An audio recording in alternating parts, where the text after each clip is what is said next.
Hi, I'm Adam Mahood. I'm here to show you what's new for SQL Server and Windows Azure SQL Database developers in Visual Studio 2013. Almost every modern application leverages and interacts with the database in one form or another. With Visual Studio 2013, database developers can target SQL Server or Windows Azure SQL Database and have an experience modeled after application development, including full integration into the application development lifecycle. This provides a consistent, cohesive experience for application developers and database professionals alike, and the most comprehensive, up-to-date tooling support for Windows Azure SQL Database as you move your application to the cloud. The full set of database development tools is available out of the box in Visual Studio 2013 and will be kept up to date via Visual Studio updates. We've significantly improved the capabilities available at your fingertips when working with a direct connection to the database. This includes T-SQL query execution, schema and data comparison, and a buffered declarative editing experience. With project-based development, you get the benefits of integrating database development into your application development lifecycle. This includes integrating into your existing scheme of application lifecycle management tools that you and your team currently use. Also, a local debug database combined with rich first-class T-SQL features provide an isolated sandbox development environment that's particularly powerful when developing for Windows Azure SQL Database. All of the database development tools in Visual Studio 2013 use standard formats and artifacts that are compatible with other SQL Server client tools like SQL Server Management Studio, the Windows Azure Management Portals. All of this is made possible by one unified framework called the DAC framework. We're going to take a look at key experiences in each of these three main buckets and look at where they light up in Visual Studio 2013. So here I am in Visual Studio 2013. I'm going to open up SQL Server Object Explorer. This tool window is really your hub for all your database development activities inside Visual Studio. I can add direct connections to on-premise SQL Server and Windows Azure SQL databases, and I have a couple existing connections here, one to an on-premise SQL Server, to a Windows Azure SQL database instance, and also a local DB instance, which I'll talk about in a little bit. I can expand this on-premise instance, expand the databases. Here I have my cardealer.com database.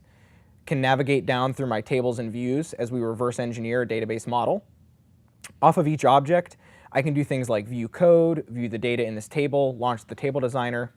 And off of the database, I can do various DACPack verbs like publish or extract a DACPack, or launch a schema or data comparison. I can also launch just a plain old T-SQL query in the query editor and begin to develop away. However, I want to take advantage of the benefits I get with project-based development and create a SQL Server database project from this database. I can do that by right-clicking on the database, clicking Create New Project. Give this guy a name here. I'll take the default settings. You can customize the project creation a little bit, but we'll use the defaults for now. So I'm going to click Start, and what we're doing is taking that live database and turning it into a T-SQL source code representation in a SQL Server database project. And it's the one database project type available in Visual Studio 2013. So if I now pop over here to Solution Explorer, you'll see I have the full definition of my schema, but this time, all of my objects are in individual T-SQL files. So the first thing I want to do is create a baseline of this database schema. So I can come up to the project, snapshot the project, and what this is going to do is build and create a single file representation of the schema, or a DACPack. I'm going to call this baseline. And down the road, what I can use this for is comparing my change database or my modified database schema to this original version to make sure that the changes are as I expected. The ultimate goal here is to deploy this database out to Windows Azure SQL Database. The first step to do that is to change the target platform of the project to SQL Database. And what this does is allows you to get platform-specific validation over the schema model in your database project. So I'm going to save this property over here, and if I build this project, I'll get platform-specific validation over the requirements of Windows Azure SQL Database over my project. And you can see I already have one error. It looks like my value table doesn't have a clustered index, which is a requirement for deploying a database to SQL Azure. So just like in any old application, I can double-click on an error in the error list, and I'm brought into the offending, not code snippet this time, but T-SQL snippet. I can quickly add a primary key here to get rid of this error. See, the error goes away. And while I'm here, I can right-click on the value identifier, and you see I have some rich first-class T-SQL features, or language features, available in my script editing, like refactor rename, expand all wildcards, and go to definition and find all references, some of the key paradigms you're used to in your application development. So I'm going to go ahead and rebuild. Looks like we're all clean. So what I want to do now is take advantage of this local debug database workflow. To do that, I use the exact same paradigm in Visual Studio that I would for a normal application. Start debugging. This is going to deploy my database project out to LocalDB, which is your local isolated sandbox debug database that is spun up by default for each project in your solution. So if I go back to SQL Server Object Explorer, you'll see I have this LocalDB projects node, which again is this default debug database instance. If I expand the databases, there's my cardealer.com project database. Expand the tables and the views. If I right-click on the value table, view code, and it's the exact same representation of the table that was in my project. So I'm pretty confident now that I'm set up for success to deploy to Windows Azure SQL Database. There are a couple different ways that I could actually publish this project out. I could use schema comparison to do a targeted comparison and script change. I could take this DAC pack, create a new DAC pack, and deploy it via a variety of client tools. Or I could just do a direct project publishing, which is what I'm going to do here. So I'm going to right-click on this project, click Publish, enter in my connection information.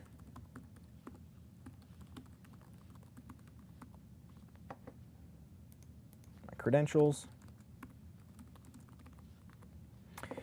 and we're going to call this cardealer.com Azure.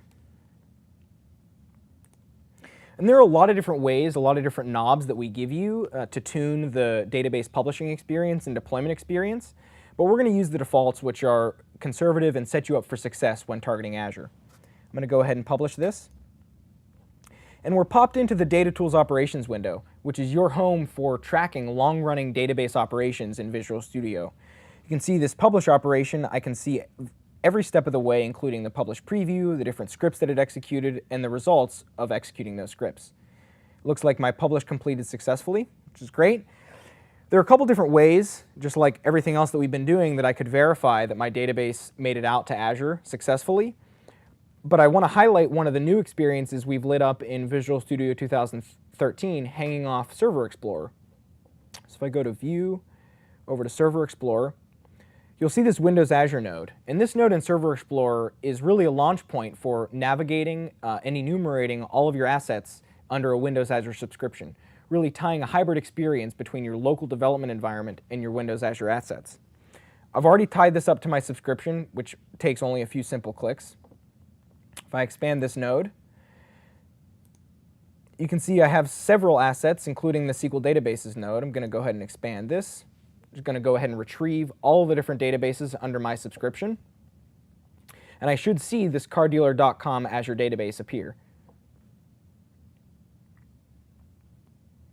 There we go. And off of this node, I can do a couple different things. I can launch Windows Azure Management Portal if I want to do some additional management tasks. Or I could open back in SQL Server Object Explorer to continue my development and further tweak. If I do that, you see I'm launched back over into the same window that we were looking at before. I'm going to refresh. I have that same database. And all of my tables and views should be right there with it. Visual Studio 2013 provides a comprehensive set of database tooling for both application developers and database professionals alike. Whether you're developing an on-premise application targeting SQL Server or developing for the cloud with Windows Azure SQL Database, the SQL Database tools in Visual Studio 2013 will increase the productivity and efficiency of your application development process.